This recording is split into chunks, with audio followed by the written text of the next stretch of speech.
wabarakatuh. Tabikun. Apa kabar anak-anakku? Alhamdulillah sehat semua ya. Ini lebih lancar, maka ada baiknya kita awali dengan membaca doa. Ibu pimpin ya doanya. Untuk memulai pembelajaran bahasa Indonesia pada siang ini, marilah kita bersama-sama membaca doa. Membaca doa mulai. Selesai. Amin ya robbal alamin. Ini kelas 10B ya nak ya. 10B. Ibu cek kehadiran kalian terlebih dahulu ya. Andi, Ahmad,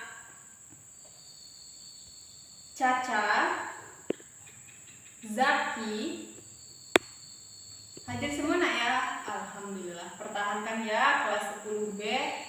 Kalian jika tidak terlalu penting maka diusahakan hadir, karena nilai kehadiran kalian cukup besar berpengaruh pada nilai rapor. Oke, ada yang tahu siang ini kita akan mempelajari tentang apa? Ada yang sudah membaca-baca bukunya tadi malam mengenai teks debat. Pintar sekali nak kalian. Oke, jadi hari ini kita akan mempelajari mengenai teks debat. Sedangkan subtopik yang akan kita bahas pada hari ini adalah mengenai apa Andi? Apa nak? Iya betul Andi, unsur-unsur debat ya nak ya. Hari ini kita akan mempelajari unsur debat. Unsur debat itu ada apa saja sih? Ada yang sudah membaca? Ya Caca, apa nak? Oh, yang pertama mosi, betul sekali. Untuk lebih rinci lagi, maka kalian simak ya penjelasan ibu. Silahkan pusatkan perhatian kalian ke kiri papan tulis ini ya. Ya, silakan Caca. Perhatikan ibu ya nak ya. Di sini ibu akan menjelaskan unsur dari teks debat. Andi, jangan mainan ya nak ya, perhatikan ibu ke depan. Unsur teks debat yang pertama itu ada mosi.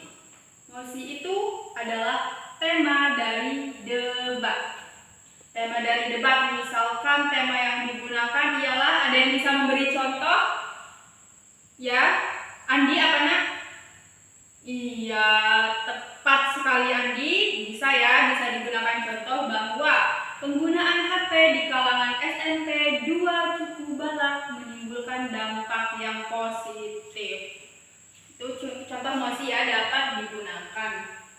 Yang kedua itu ada tim afirmasi. Tim afirmasi itu bisa disebut juga dengan tim. Ayo Agung, apa Agung? Iya, tim afirmasi itu juga bisa disebut sebagai tim pro atau tim yang setuju terhadap mosi. Misalkan tadi kan yang digunakan bahwa penggunaan HP di kalangan SMP 2 cukup banget itu menimbulkan dampak yang positif. Maka di sini tim afirmasi setuju terhadap mosi yang dikeluarkan.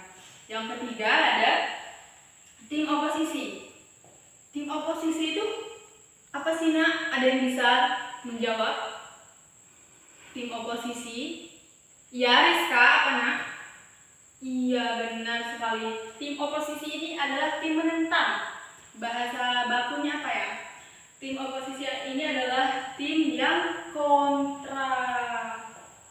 Tim yang kontra. Jadi tim kontra ini memposisikan tim yang tidak setuju terhadap tema debat. Biasanya tim yang tidak setuju ini mengeluarkan alasan-alasan negatif apa yang bisa ditimbulkan dari penggunaan HP itu sendiri. Sedangkan unsur yang keempat adalah moderator. Moderator itu apa sih nak? Ada yang tahu? Ada yang bisa menjawab? Kok diam semua ini? Biasanya moderator itu tidak asing di telinga kita. Iya, moderator itu kalau belum tahu ya di sini perhatikan ya, perhatikan. Moderator itu adalah seseorang ya yang memimpin jalannya debat. Apa lo nih? Seseorang yang memimpin jalannya debat. Tolong digarisbawahi ini nak ya. Jangan sampai lupa lagi.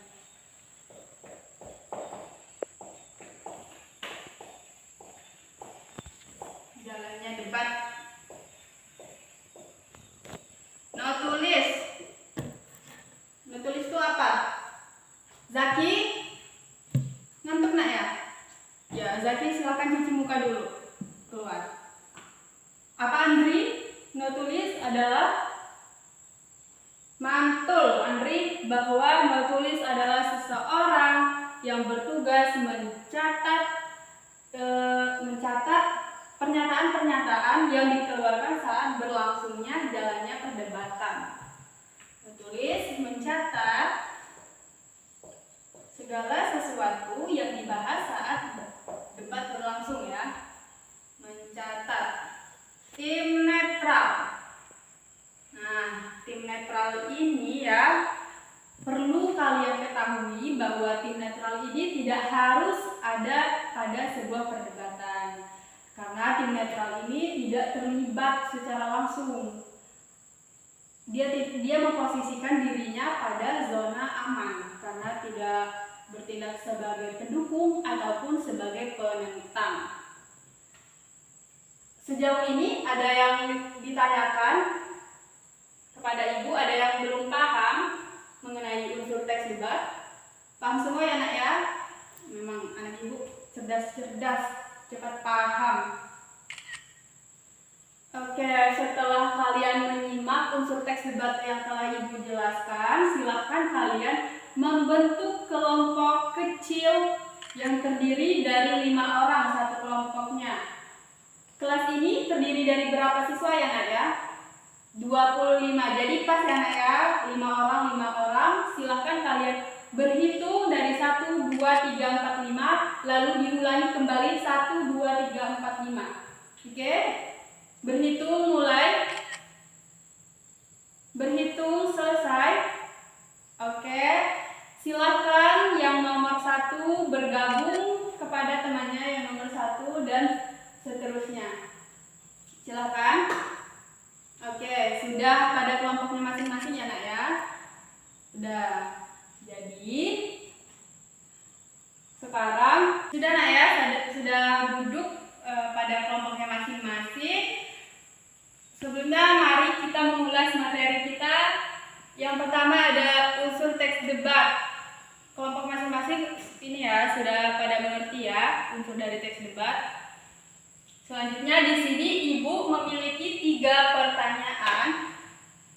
Yang pertama, hal apa yang tengah diperdebatkan? Yang kedua, apakah kedua belah pihak mengemukakan alasan-alasan untuk mendukung pendapatnya masing-masing? Dan yang ketiga, tuliskan simpulan dari hasil debat tersebut. Silakan untuk menjawab pertanyaan berikut, kalian membuka LKS halaman 95, di sana terdapat contoh dari teks debat.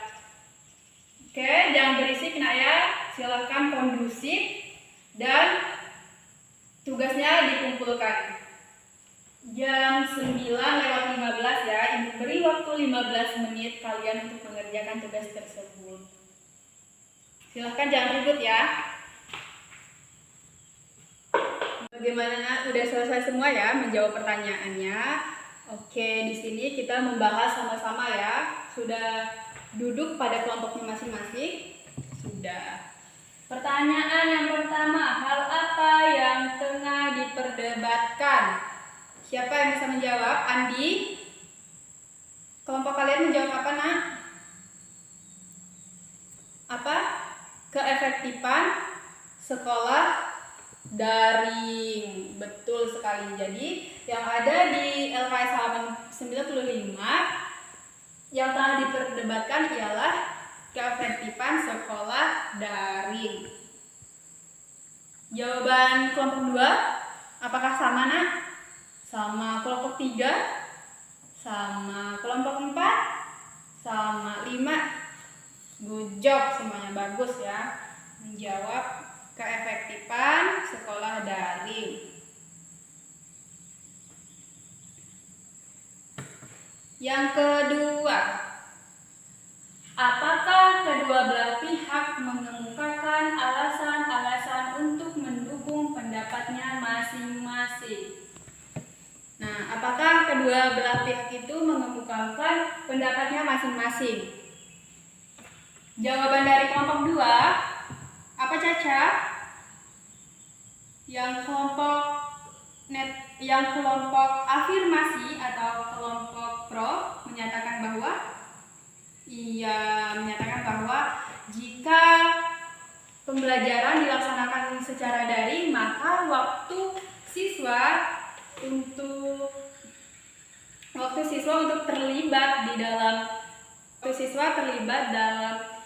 situasi interaksi sosialnya, yaitu dalam keluarga maupun masyarakatnya, lebih banyak. Apakah sama semua? Sama semua ya? Oke. Jika betul, diberikan nilai 25. Sedangkan tadi pendapat dari tim pro atau tim afirmasi bahwa jika pembelajaran dilaksanakan secara daring, maka akan memberikan waktu siswa tersebut terlibat kepada situasi sosial yang lebih banyak, baik dalam situasi keluarga maupun lingkungan masyarakat. Baiklah, dikarenakan waktunya telah habis atau selesai, maka pertanyaan nomor 3 dilanjutkan diskusi di rumah, akan kita bahas minggu selanjutnya. Terima kasih anak-anakku yang telah menyimak pembelajaran ini dengan sangat baik, dan Ibu sangat suka pembelajaran hari ini karena berlangsung dengan sangat aktif.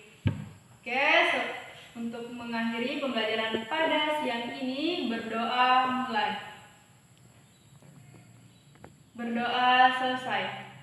Ibu ucapkan wassalamualaikum warahmatullahi wabarakatuh. Tabi'un.